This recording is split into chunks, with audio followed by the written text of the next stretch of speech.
Mitt Romney is running this ad in Ohio. Now, you remember, he said let Detroit go bankrupt, wrote a whole op-ed saying the government should not bail them out. They should get private money. Of course, every single person that was involved at the time in trying to rescue the auto company says, yeah, we would have loved private money. There was no private money to be had. We even went to Bain Capital. And Bain Capital said, oh, hell no, I'm not going to give you money. No way. The only people who can give them money was the government. And Mitt Romney said under no circumstances should the government give those companies money, so they would have gone out of business. Now, who cares about the reality? He's trying to win an election, so he's just going to lie about it. And he's going to pretend that Obama is the one that is actually against the auto industry and shipping your jobs abroad. Here's a TV ad he's run. Who will do more for the auto industry? Not Barack Obama. Fact checkers confirm his attacks on Mitt Romney are false. The truth? Mitt Romney has a plan to help the auto industry. He's supported by Lee Iacocca and the Detroit News. Obama took GM and Chrysler into bankruptcy and sold Chrysler to Italians who are going to build Jeeps in China. Mitt Romney will fight for every American job. I'm Mitt Romney, and I approve this message. That had so many lies it was tough to keep up with. First of all, that fact-checking wasn't about that issue. In fact, the fact-checkers say that ad is a lie. Second of all, the Detroit News said that Romney's position on the auto bailouts was wrong. They did endorse him, but for other reasons. They said despite the fact that he was so wrong about the auto bailout. And then Lee Iacocca, a rich white guy, supporting Romney. Wow, I didn't see that coming. Okay, and so, now the only part that's right is that the Italians, Fiat is an Italian company. They did buy a majority share in Chrysler. Are they outsourcing to China? No. When they ask him about it, Fiat and Chrysler say, absolutely not. We're not moving a single job from the United States to China. They have new demand in China for Jeeps, so we're going to build some of the Jeeps in China for China. But we're not touching a single job in the United States of America. So that ad is a lie. And it got pointed out as a lie, and now some of the media is talking about it. So what did Mitt Romney do? He ran a longer radio ad saying the same thing and worse. Barack Obama says he saved the auto industry.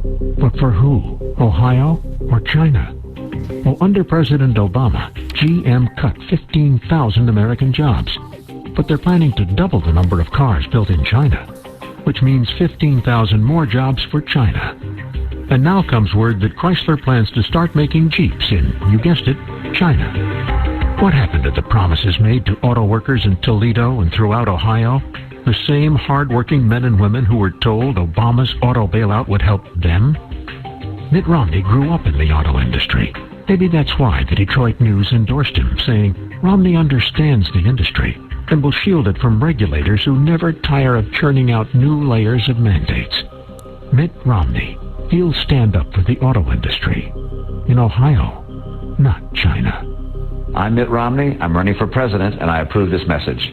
This man is an astounding liar. He literally surprises me sometimes. And I know exactly what he's about. Mitt Romney will stand for the auto companies. He wrote an editorial called Let Detroit Go Bankrupt. And are you worried about government regulations? They wouldn't even exist without the government. And then he runs this ad. Oh, no. But now we're selling some of those cars to China. You wouldn't be selling them to anywhere if Mitt Romney got it his way. And then how about the issue of abortion? Apparently they might think that it's a losing issue for them because they send out Norm Coleman, who's a former senator from Minnesota, a Republican of course, to talk to the Republican Jewish coalition and get a load of what he says about Roe versus Wade. First of all, for those who care, you have to decide what's important right now, what's going to impact you right now. The reality is choice is an issue. For a lot of people, an important issue. President Bush was president 8 years. Roe v. Wade wasn't reversed. We had 2 Supreme Court choice picks. Roe v. Wade wasn't reversed. It's not going to be reversed. We have fights over the edges on that: parental notification, partial birth abortion, etc. So there is Norm Coleman saying, "Oh, Roe versus Wade, we're not going to overturn that." Meanwhile, Mitt Romney's been saying, he said it during the primaries, he said it later. Oh, Roe versus Wade, what a travesty of justice that was. I can't wait to overturn it. They lie for a living, man. That's what they do. I know all politicians do, but these guys are record breakers. They do it with no conscience whatsoever. Get a load of this one. Now, Crossroads GPS is Karl Rove's group, but actually the president and CEO is this guy named Stephen Law. And that group is now running an ad against Tim Kaine, the Democratic senatorial candidate in Virginia. And listen to what the ad says. Tim Kaine left Virginia for Washington and was a cheerleader for massive spending. Because the stimulus is working. But it actually wasted money studying ants in Africa. This stimulus is critically important. Really?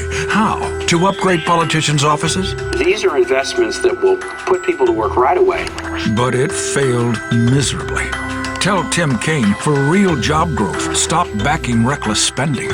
So I'll tell you what, Crossroads GPS, Stephen Law, their president and CEO, definitely against the stimulus. Except his earlier job was general counsel for the U.S. Chamber of Commerce, meaning he was their top lobbyist. And what did they ask for?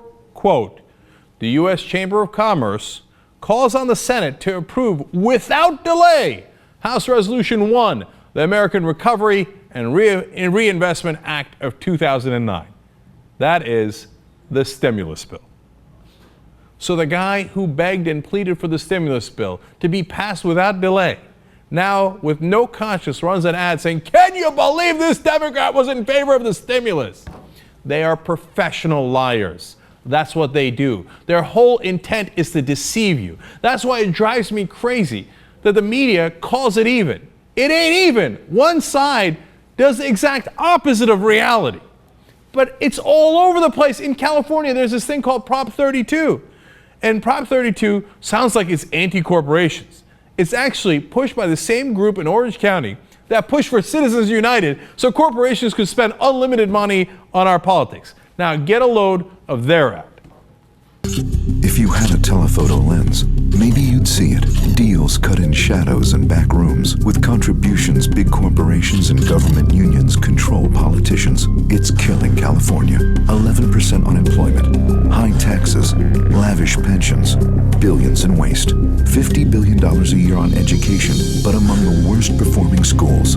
Cut the money tie between special interest lobbyists and career politicians. Put people back in charge. Yes, on Prop 32. So it looks like, wow, oh man, they're against corporations buying our politicians. No, it's funded by the corporations. It's for the corporations. Why?